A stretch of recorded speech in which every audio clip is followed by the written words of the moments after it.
Tollywood hero Naga Chaitanya నటిస్తున్న latest cinema Thandel. ఈ సినిమాలో చంద్రముండేటి దర్శకత్వం వహిస్తుండగా natural beauty Sai Pallavi heroine గా నటిస్తుంది.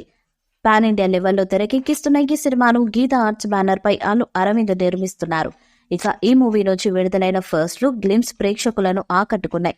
ఇటీవల ఫిబ్రవరి 14 వ్యాలంటైన్స్ డే సందర్భంగా చైతన్య సాయి పల్లవి రీల్స్ చేశారు. ప్రతిరోజు ప్రేమను ప్రేమగా జరుపుకున్నట్టు ప్రేక్షకులకు స్పెషల్ వీడియోతో విషెస్ తెలిపారు. బుజ్జి తల్లి వచ్చేస్తున్నా కదే కాస్త నవ్వవి అనే డైలాగ్ తో వీడియో చేశారు. ప్రేమికుడి కోసం ఎదురు చూస్తున్న ప్రియురాలి మనసుకు హత్తుకునే మాటతో కనిపిస్తుండగా మనసులో అలక కళ్ళల్లో దాగిన కన్నీరు నువ్వు లేకుండా ఎక్కువ కాలం ఉండలేను అనేలా సాయి పల్లవి క్యూట్ మూమెంట్స్ ఆకట్టుకున్నాయి. ఇక ప్రస్తుతం సాయి పల్లవి ఆమిర్ ఖాన్ కొడుకుతో ఓ సినిమా చేస్తుంది. ఈ మూవీ షూటింగ్ జపాన్ లో జరుగుతుంది. అక్కడి నుంచే వీడియో షేర్ చేసింది పల్లవి. నాగ చైతన్య అభిమానులు మాత్రం సరైన హిట్ కోసం గత కొంత కాలంగా ఎదురు చూస్తున్నారు.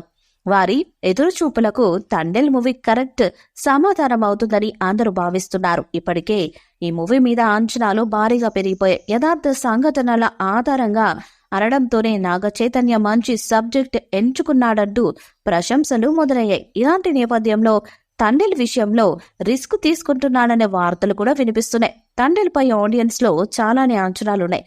పైగా ఈ మూవీలో మరోసారి సాయి పల్లవితో జత కట్టడం కూడా ఈ సినిమా హైప్ కి కారణం చెప్పొచ్చు. షూటింగ్ కూడా శరవేగంగా పూర్తి చేసుకుంటుంది. యథార్థ ఘటనల ఆధారం కాబట్టి ఈ మూవీకి సంబంధించి స్క్రిప్ట్ మీద చాలానే రీసెర్చ్ చేశారు. ఇప్పటికే విడుదలైన పోస్టర్స్ గ్లిమ్స్ అన్ని సినిమాపై అంచనాలను అమాంతం పెంచేశాయి. లవ్ స్టోరీ మాత్రమే కాకుండా దేశభక్తి కోణం కూడా ఉంది కాబట్టి గట్టిగాని కొడతారని నమ్ముతున్నారు. అయితే ఇలాంటి నేపథ్యంలోనే తండేల్ మేకర్స్ రిస్క్ తీసుకుంటున్నారనే అభిప్రాయాలు వినిపిస్తున్నాయి. రిలీజ్ డేట్ విషయంలో మేకర్స్ రిస్క్ తీసుకుంటున్నట్లు తెలుస్తుంది. మరి ఈ సినిమా ఎప్పుడు ఆడియన్స్ ముందుకు వస్తుందన్నది చూడాలి. ఈ వీడియోపై మీ అభిప్రాయాన్ని కామెంట్ బాక్స్ లో తెలియజేయండి. ఈ వీడియో మీకు నచ్చ లైక్ చేయండి, షేర్ చేయండి, కామెంట్ చేయండి. మరిన్ని అప్డేట్స్ కోసం మన ఛానల్ ని సబ్స్క్రైబ్ చేయండి. అలానే పక్కనే ఉన్న గంట సింబల్ గట్టిగా కొట్టండి.